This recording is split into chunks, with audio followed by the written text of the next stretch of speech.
Thank you everyone for joining us here on Tabaret Lawn today. We'll be ready to get started with our press conference. I will go ahead and go first, and we have a wonderful line of guest speakers, part of our community, not even guests, who will also be sharing their thoughts on the situation right now. So my name is Sumaya. I am a member of INSAF, one of the student organizer groups here on Tabaret Lawn, and I'll get us started. We stand here today, 60 days into our Occupy Tabaret student encampment, united in our struggle to achieve our demands. Our encampment began as a response to the University of Ottawa's complicity in the ongoing genocide in Gaza and the occupation of Palestine. For 9 months now, the Zionist state has been waging a genocidal war on the Gaza Strip in occupied Palestine, in which they have repeatedly carpet-bombed entire neighborhoods, destroyed schools, universities, and hospitals, brutally massacred over 45,000 Palestinians, and committed the most heinous war crimes in the form of mass graves, torture, kidnapping, sexual abuse, and mutilation of Palestinians. Israel has also implemented a strategy of forced starvation on a population of over 2 million besieged Palestinians, refusing to allow the entry of food or any medical aid, further exacerbating the already horrific conditions in Gaza. Having said this, and for 2 months now, we have held our ground and sought dialogue with the university's administration. Despite multiple meetings of what seemed like an initial willingness to reach an agreement, the Ottawa administration has consistently undermined our efforts, offering empty deals designed to stall and disperse us. On June 17th, we presented a counter-proposal to the university, significantly narrowing our focus to divestment and academic boycott. We made substantial concessions, hoping to reach a constructive solution. Yet, over a week has passed without any response from the university until this morning, where they continued to show their unwillingness to progress. This silence speaks volumes, indicating a clear halt to negotiations on their end and a disregard for our good faith efforts. After reaching out again on Tuesday to follow up with the university, we finally received a response this morning from Eric Berthier, VP Student Affairs, in which he states, "From the outset of our discussions, we have made clear the university's position on these issues, and we do not believe there is any point in discussing further your same demands that you have maintained." This shameful response only further reaffirms Ottawa's insistent refusal to divest from occupation and war. It is deeply disappointing that they made us wait an entire week only to provide this dismissive response. From the onset of this encampment, we have acted with integrity and in good faith. We have been transparent about our demands and our reasons for being here. Unfortunately, the university has responded with a dismissive attitude, refusing to engage meaningfully with our call for divestment from corporations that enable war and genocide. The refusal to address their complicity in Israel's crimes against humanity, instead hiding behind arguments of neutrality and academic freedom, is unacceptable. The university's insistence that divestment is an impossible ask is contradicted by their previous commitment to divest from fossil fuels. Their actions demonstrate that profits from these investments take precedence over human lives and the moral obligation to stand against genocide. Furthermore, the university's recent actions suggest that they are preparing to escalate their response. Yesterday, the Ottawa Police Liaison Team was seen at the encampment speaking with members of the U-Ottawa security team. The university has hinted at issuing trespass notices to its own students.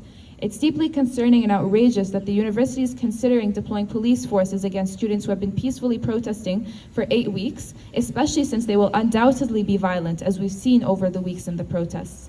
This potential move is a direct violation of our right to protest and our freedom of speech. It's shameful that the university would rather resort to intimidation and police intervention than engage with us in good faith and meet our demands. The fact that the university is contemplating issuing trespass warnings 2 months into our encampment only underscores their disregard for our rights and our voices. We've been clear from the beginning. We are here to demand divestment from genocide. Instead of addressing our calls for justice, the university is choosing to treat us as adversaries, seeking to silence us through force. We stand firm in our commitment to this cause. We are not asking for the impossible. We are demanding what is right and what is just. We call on the university to divest from corporations involved in the surveillance, occupation, and murder of Palestinians, and to prioritize human life over profits. We thank our student body, the broader community and unions, and the organizations that have stood by us. Your support has been invaluable, and it is your dedication that has brought us this far. We remain resolute in our demands and our presence here on Tabaret Lawn. Every day, the situation in Gaza and Palestine grows more and more dire, and we cannot afford to be silent. Our power lies in our unity, in our numbers, and in our unwavering commitment to the just and honorable Palestinian cause. We will continue to remain firm until our demands are met, until the university chooses to stand on the right side of history. We urge everyone to continue showing up and to continue supporting this movement and to stand with us in this fight for justice. Our power is in numbers, our power is together until liberation and return. Thank you.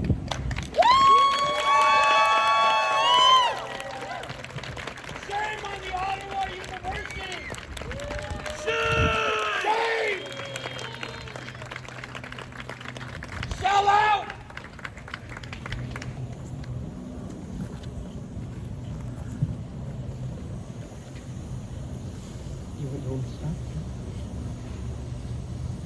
Okay. Good morning, everyone. My name is Hassan Husseini. I am a National Steering Committee member of Labour for Palestine Canada. Labour for Palestine is a network grassroots organization of labour activists right across the country. We have chapters in 12 cities across Canada. We are spread coast to coast to coast, and we have union caucuses in all the major unions right across the country as well, whether it is in the private sector, in the public sector, teachers union, what have you. We've been working closely with the students and trying to provide the support that we can provide as labor activists, and this is not only at the encampment here at the University of Ottawa, but right across the country as well. We're bringing not just a message of solidarity, but first a message of admiration for the students who have done a great job to be here over the past few weeks.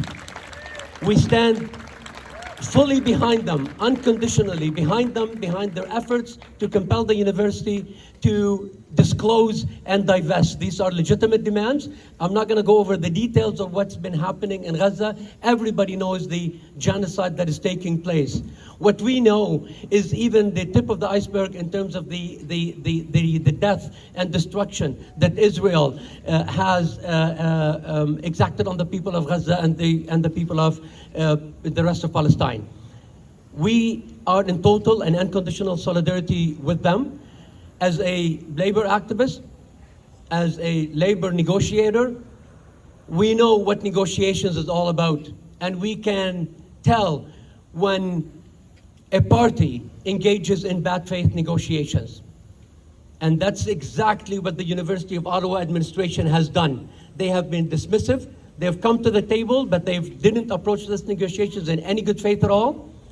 And essentially whatever happens from here on, they are totally responsible for it. But I can tell you this, that as labor activists and the labor movement itself, you have seen it. You've seen the support that they provided. All the major unions right across the country have made very clear statements that they will stand with the student encampments right across the country, including right here at the University of Ottawa. But there isn't one that actually captures the support that the labor movement is giving to the students than the example of the president of the Ontario Federation of Labor, when the students were threatened with eviction of the University of Toronto, when they said that if the university calls on the police to take on the students and evict them, then they will have to go through the workers first. And I can tell you, that's what we will do here as well, as members of the community. It is not too late. It is not too late for the university to come back to the table. It is not too late for the university to listen to the legitimate demands of the students to disclose and divest. They're asking for something very simple. If you look at the pension plan does not belong to anybody except the workers themselves who contributed to it. And what we're asking is that the money that the workers have contributed to the pension plan not be invested in the killing of men, women, and children in Palestine. That is simple, that is clear, and we will stand behind the students until they achieve their full demands. Thank you.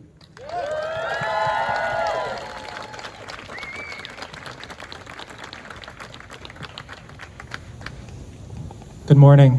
My name is Dr. Yipeng Ji. I'm a primary care doctor and also a public health practitioner. I want to start by acknowledging that we're gathering on the traditional, unceded, and unsurrendered territory of the Algonquin Anishinaabe people.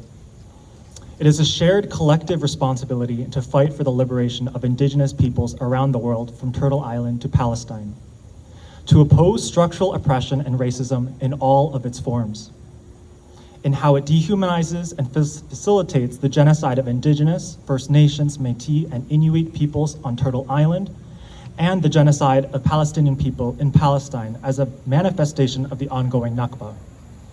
I stand in solidarity with the student protesters at this encampment who are demanding that the University of Ottawa disclose and divest from genocide and apartheid affecting Palestinians, terminate partnerships with Israeli academic institutions, and adopt the Arab Canadian Lawyers Association definition of anti-Palestinian racism.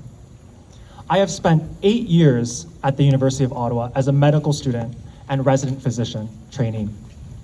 Up until earlier this month, when I resigned due to Ottawa's tolerance of bullying, harassment, and intimidation, including a pattern of systematic and systemic anti-Palestinian racism that I have personally witnessed and experienced. I have sat on the highest governing committee for the Faculty of Medicine at the University of Ottawa, the Faculty Council, chaired by the Dean of Medicine from 2020 to 2021, and again in 2023 to 2024. I have also contributed to the development of educational modules and curricula on anti-racism for the University of Ottawa's Faculty Medicine Residency Training Program and their Department of Family Medicine. In early November 2023, I was put on an immediate and indefinite suspension from my residency training related to a presumed breach of professionalism due to my social media posts in support of health and human rights for Palestine and Palestinians. In late November 2023, U Ottawa's Faculty Professionalism Subcommittee met to review my case, where I was able to make a submission with the presence of my legal counsel. The subcommittee subsequently recommended immediate reinstatement without any disciplinary action and reviewing the use of the interim suspensions in similar cases. They also suggested that U Ottawa issue an apology for their actions, which they never did. This was blatant anti-Palestinian racism.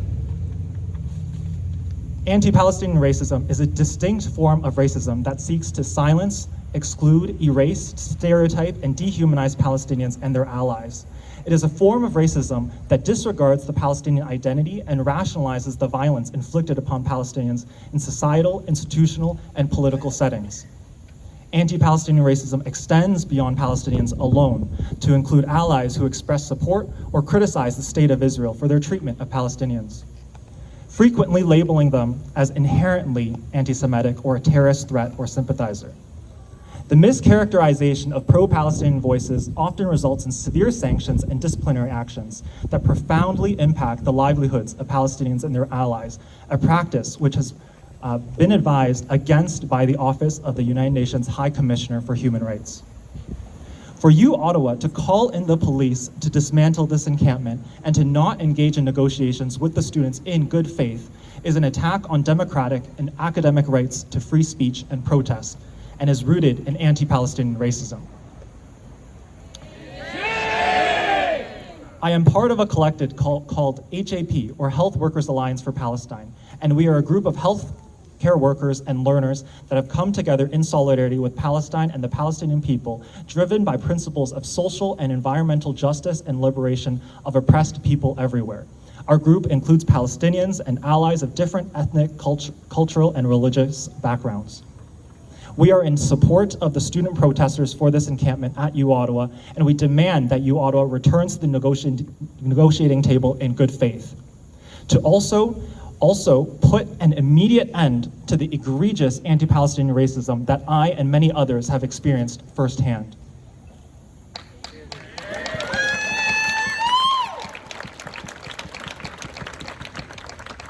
As healthcare workers, I must call attention to the over 500 healthcare workers who have been killed in Gaza by the Israeli forces. The targeting of healthcare workers for simply wearing scrubs or a white coat and for staying back to take care of their patients, for my colleagues to be detained, tortured, and killed for providing medical care is a stain on our collective humanity. Shame! This is genocide. This is why the students are here protesting every day for the past 60 days, for the past 2 months. The primary care clinic I worked at as a humanitarian medical volunteer in February this year in Rafah is no longer operational. It was used as a morgue for the dead bodies from the multiple Al-Mawasi tent massacres in late May. Because there is nowhere else to put these dead bodies. Is this the kind of genocidal violence that U Ottawa wants to continue to support and remain silent on? This is why the students have been protesting here every day for the past 60 days, for the past 2 months. The Palestinian healthcare workers in Gaza continue and persist. They are rebuilding Al-Shifa Hospital in the north as we speak. A dialysis unit has been rebuilt to care for patients with kidney disease. We learn from their steadfastness, or sumud, of the Palestinian people. We learn from each other. We learn from the students here at this encampment. This institution, the University of Ottawa, has a lot of learning to do from the students here at this encampment.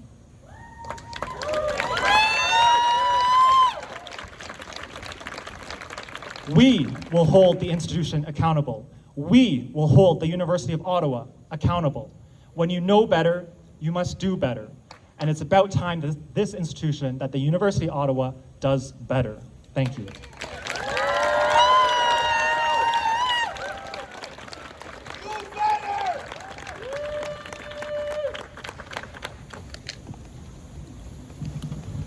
Bonjour tout le monde. Je m'appelle Justin Piché. Je suis professeur titulaire au département de criminologie à l'Université d'Ottawa qui se retrouve ici sur le territoire non cédé du peuple Anishinaabe-Algonquin.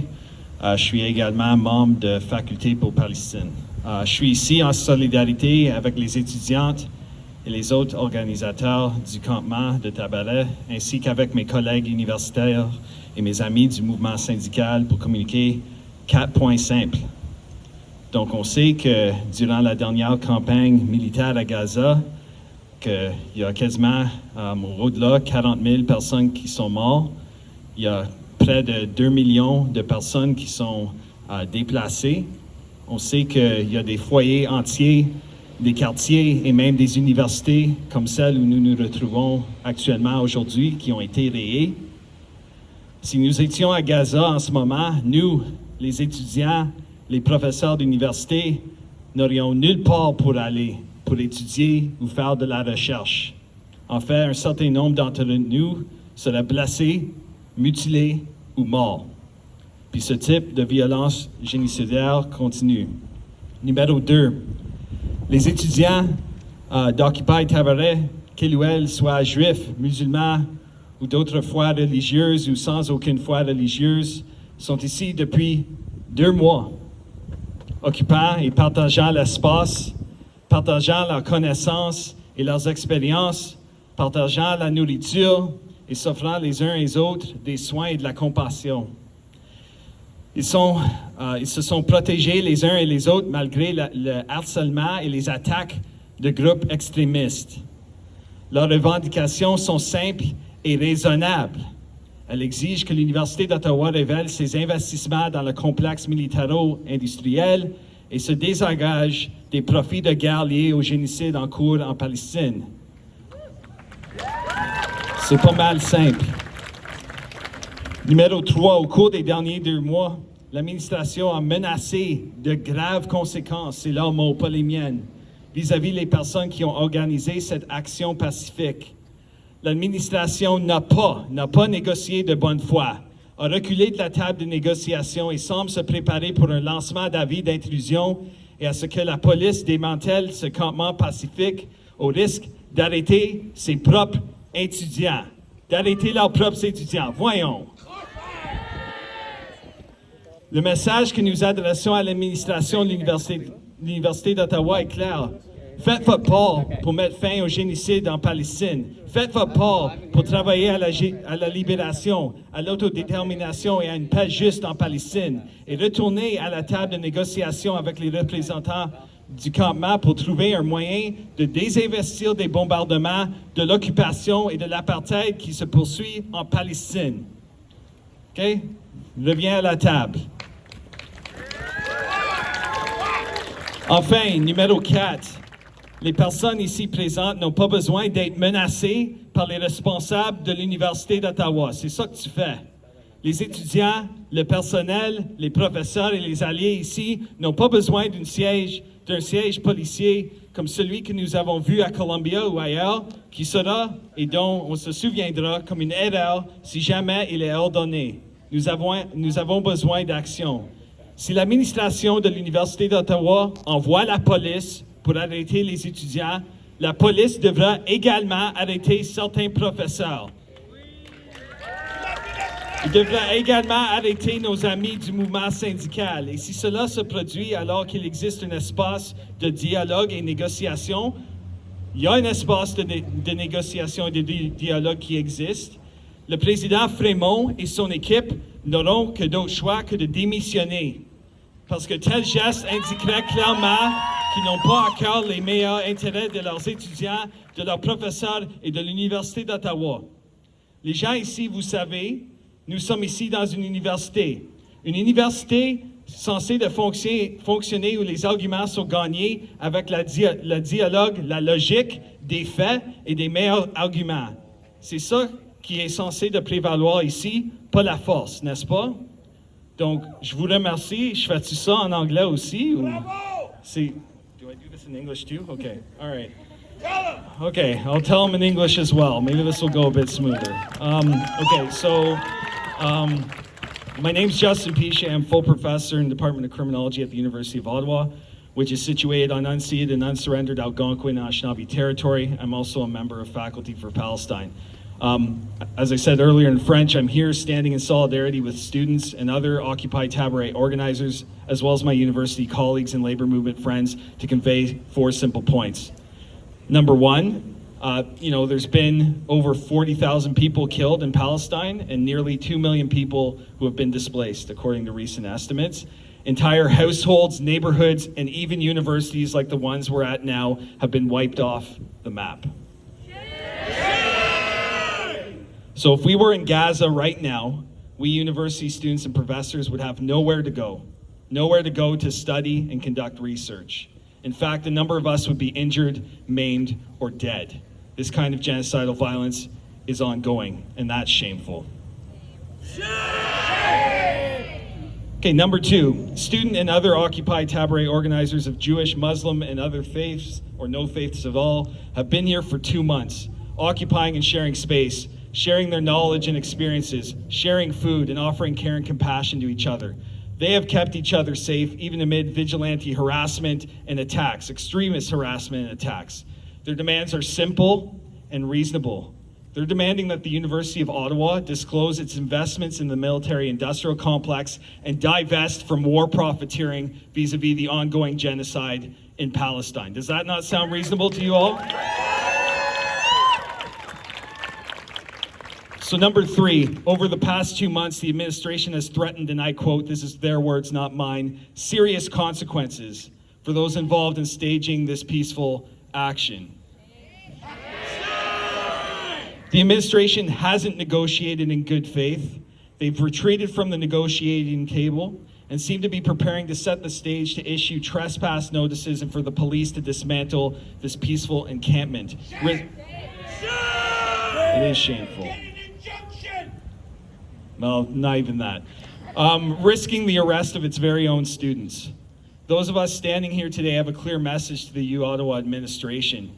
Do your part to work towards ending genocide in Palestine. Do your part to work towards liberation, self-determination, and a just peace in Palestine. And get back to the fucking negotiating table with encampment representatives to find a way to divest from the continued bombardment, occupation, and apartheid in Palestine. And last but not least, number 4, the people here today shouldn't be threatened by office holders in Tabaret. The students, staff, faculty, and allies here don't need a police siege of the kind we've seen at Columbia or elsewhere that will be remembered as wrong if it's ever ordered. We need action. So if the Ottawa administration sends in the police to arrest students, the police are also going to have to arrest some professors.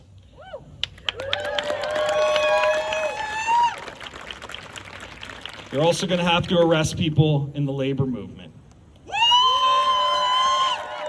Okay. And if this happens when a space for dialogue and negotiation exists, President Frémont and your team, you'll have to resign.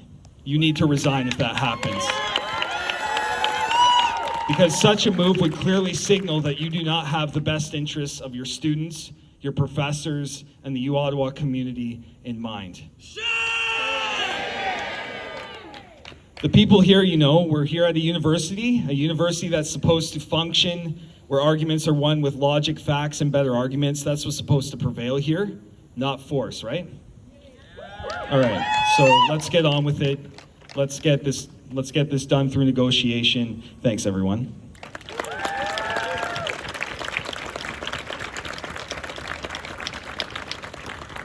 Hi, everyone. Thank you all for being here today. I'll try not to be too repetitive since I'm the last speaker. But for those of you who don't know me, my name is Sara Abdul Karim. I'm a member of the Palestinian Youth Movement. We are a grassroots, independent, and transnational organization that organizes Palestinian and Arab youth across North America and Europe to take up their role in the national liberation struggle for Palestine and for the end of Zionist colonization of our homelands.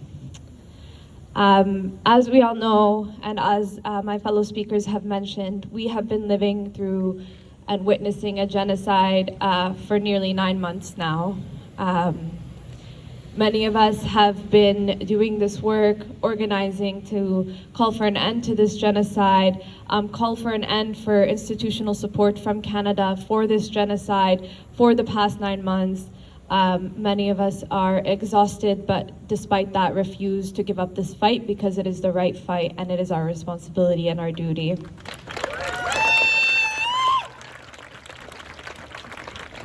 A lot of us here on the table today were up until 3 a.m., 4 a.m. yesterday because of the way that the U-Ottawa administration has been threatening us in order to stay vigilant. And despite that, we wake up every single day and come here and show up in order to continue fighting this fight, in order to maintain the encampment, because we deeply believe of the importance of this encampment. Who keeps us safe? Who keeps us safe? Who keeps us safe? We keep us safe. I really want to emphasize the importance of this encampment and the broader student intifada in a moment when, you know, we felt like we had utilized all of our tactics to fight against this genocide, to fight against the support for this genocide. The students have revitalized hope in the movement, have remobilized the people, and have shown us what true community looks like.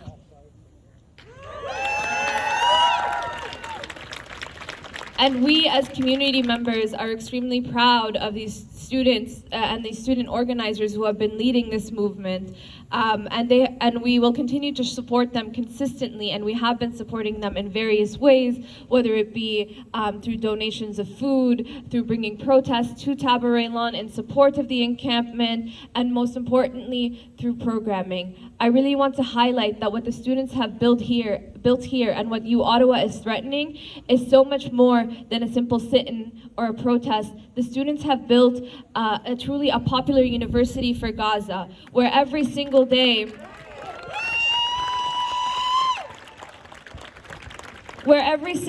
not only are they protesting their university's complicity in this genocide and support of this genocide, but they are also sharing knowledge, teaching one another, and building their power, because they know that this is a long fight, that this will not end tomorrow or after tomorrow. They will continue fighting this fight until all institutions in Canada stop supporting genocide.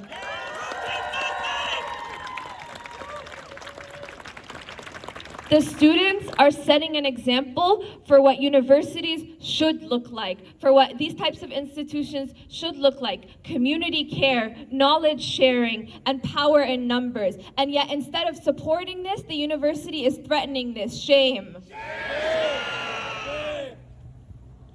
Their response is no surprise to us. It mimics the broader repression that we've seen for the past 9 months as we've been protesting this genocide, and it shows the systemic issues within our institutions and the way they support genocide across the globe.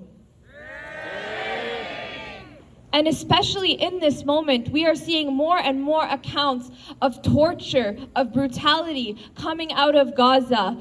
accounts of the Israeli occupation forces setting dogs on old women to severely injure them, accounts of Israeli occupation forces tying up injured Palestinians on the front of their jeeps and driving them and parading them around. These are serious war crimes that we are witnessing, and that is exactly what U Ottawa is supporting. Young people are the future, and they are fighting for a just future, and it is our responsibility to support them. Fighting for an end of investments to genocide is the right thing to do, and U Ottawa has shown before that it can divest by divesting from fossil fuels, but yet again, as we consistently see, we see an exception for Palestine. This is anti-Palestinian racism from the U Ottawa administration.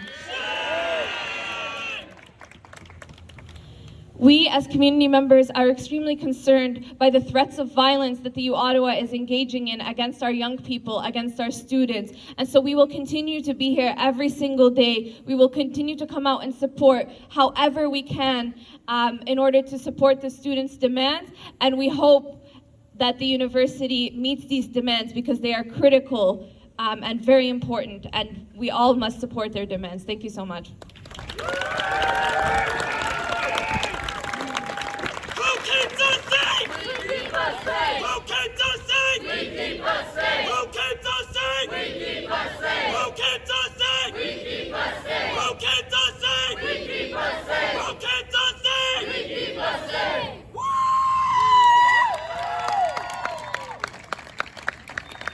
I'd like to wrap us up here with a message to Jacques Frémont sitting in the building Tabaret just behind us.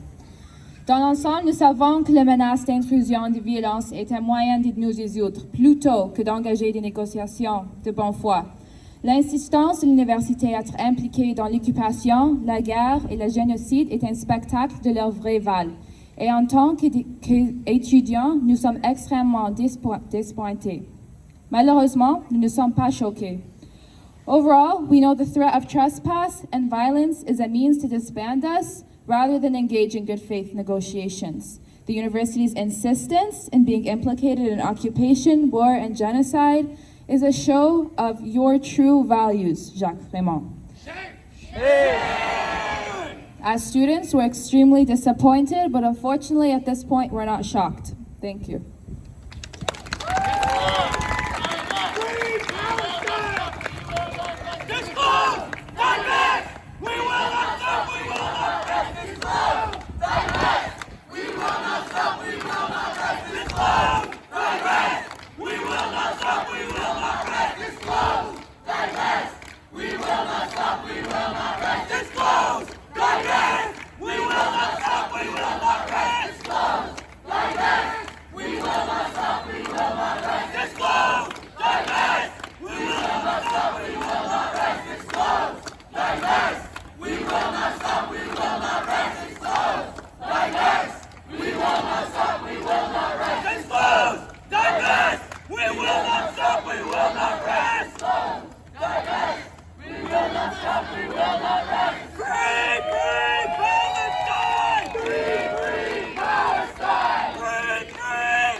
We'll take this opportunity to take any questions. Thank you.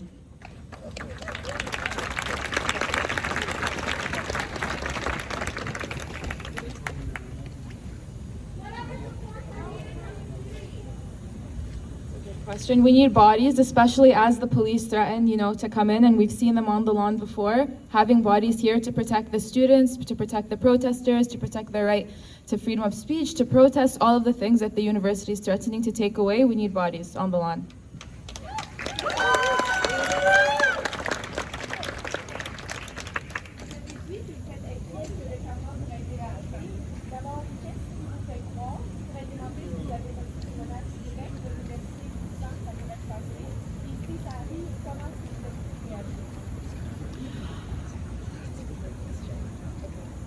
On a vu qu'à l'université à Waterloo, ils ont envoyé un trespass, un notice de trespass. L'université ici a indiqué la même exacte chose. Ils ont aussi dit que s'il y a un trespass, la police va arriver et démanteler le campement entier. Pour préparer, on demande le soutien de nos communautés. On prépare ici nous-mêmes de notre propre façon et on va voir qu'est-ce qui va passer.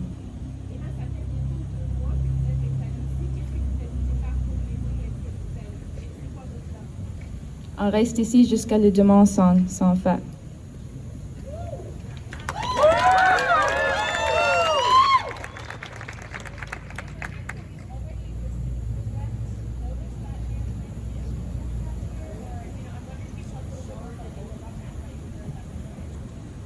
From the university itself, they haven't issued the trespass yet, but they've told us they're working on it, and they've told us that there's a draft that's being prepared right now. It hasn't been issued yet, but it's in the works, and the university that's their stance. You can ask them, and they'll say the same thing.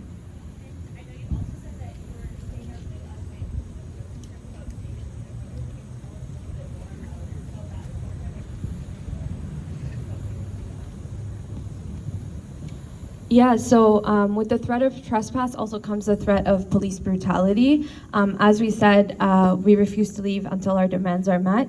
And we've witnessed before in protests that we've organized, police come down on us with batons. Across campuses, we've seen like Ottawa police come down on us with batons and with violence and brutality, injure some of our community members, arrest our community members. But also across Canada, we've seen, and the United States, we've seen students attacked with tear gas, for example, at McGill, students targeted again with batons, with police violence. And so those are the concerns that we have. And again, we are here to stay. Our demands are very simple. It's divestment from genocide, and it should be a bare minimum of an expectation of an institution that claims to support human rights, that claims to be a university of a space for knowledge. And so we will continue to stick to our demands.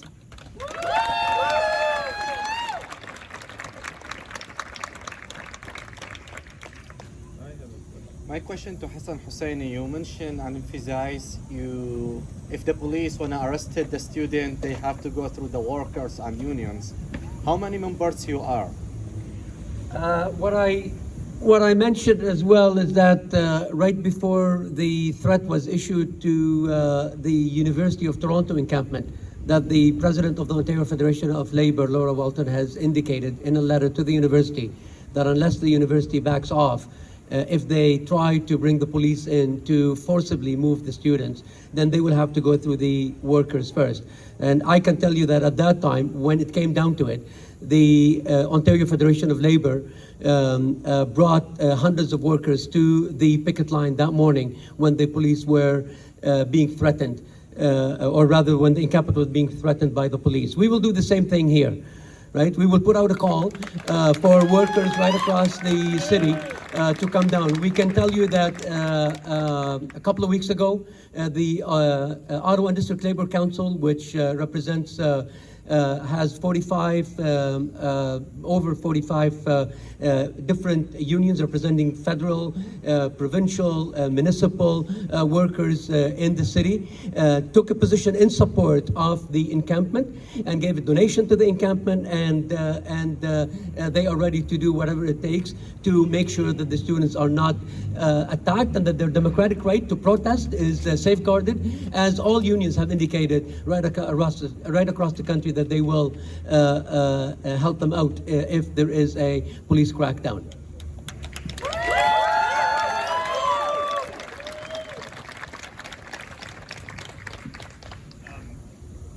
Question probably for Samaya.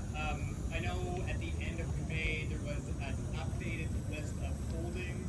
It went up to like December 2023. I'm just curious, were there changes from the 2022 list? And just if you can highlight the companies, the holdings that you think they should divest from immediately. I mean, can you just tell me what are the names that stand out from that list? I can't exactly tell you what changed between the two. Didn't compare them side by side, or at least I don't remember right now. In terms of the companies, there are at least 6 identified that are implicated in war, occupation, and genocide. An example of them is Chemring. I can't remember off the top of my head what they do right now. I could probably check.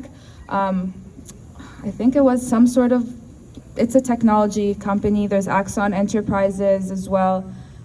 Bookings Holdings operates like Airbnbs in settlements, so Palestinians aren't allowed to go home, but visitors for some reason are allowed to go into homes that were stolen. So there is at least 7 or 8 that have been identified so far and also pointed out to the university, and they have not seemed to care. We have questions at the back. Yeah. What universities in Canada has taken action against the arresting from operations? Are you aware of any Canadian university that have done? I can't remember. Ontario Tech has, I don't remember their exact one. I know the University of Montreal doesn't currently have any holdings in any companies that are implicated in occupation war or genocide, but they have committed to divesting from arms manufacturers, and that's a very, very significant step to divesting from war. So there's I think UQAM or UDEM maybe, and then Ontario Tech as well. Yeah, in Oshawa. Yeah. Yeah.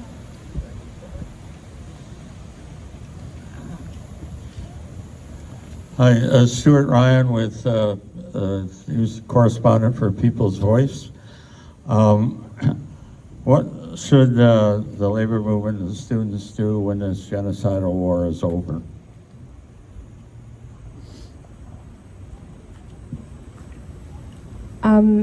So us as organizers, all of us, whether it be the labor movement, the student movement, understand that this is an ongoing battle. And so when this genocide is over, it's really our responsibility to continue organizing, because a ceasefire and the genocide being over does not mean peace for Palestinians. It means a return to the status quo, which was occupation, which was over a 17-year-long siege on Gaza, which was medical neglect, torture in prison, as we see continuing today at much severer rates. And so we really want to emphasize that beyond the ceasefire, we must continue organizing to ensure that the Canadian government and Canadian institutions end their support to the apartheid state, the colonial apartheid state of Israel. And so, yeah, we really call on both labor organizers and other organizers to join us in this movement in continuing the struggle. And also for the students specifically, this is a long-term campaign. We are seeing a rise of anti-Palestinian racism that we know that they will have to continue to battle on campuses. Students, even if they achieve divestment from their university, there is so much more that we can continue doing. For example, calling on our universities to join the boycott, divestment, and sanctions work to stop selling products that come from stolen Palestinian lands. And so we will continue taking up this work, and we hope that all of you here will continue to support us in taking up this work well beyond the ceasefire. We should not be having to witness children being mutilated and tortured in front of our faces for us to understand that what the Zionist colonial entity is doing is wrong.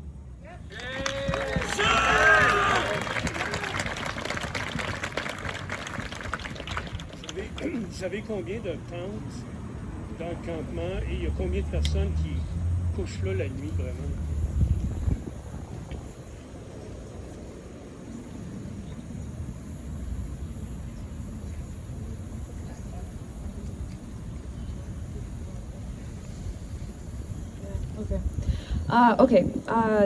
Je ne sais pas si je peux répondre juste à cause de la sécurité de nos peuples ici, mais on a mettre un avis hier pour demander le soutien de nos communautés. On a vu qu'hier, il y a plus de gens qui sont arrivés. Alors, les normes sont hauts, suffisamment hauts, si la police vient. Est-ce qu'il y a juste des étudiants? Est-ce qu'il y a des professeurs qui ont des tentes là et qui couchent là? Ou y a-t-il des gens, des syndicats qui couchent là? C'est une variété qu'on a ici. On a des étudiants, on a des autres membres de la communauté. Ouais.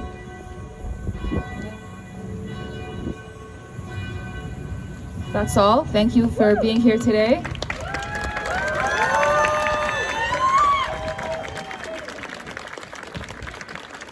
We continue to encourage your support of the encampment by being here, by sharing, by speaking up, by continuously calling out the university, and we'll see you around. Thank you.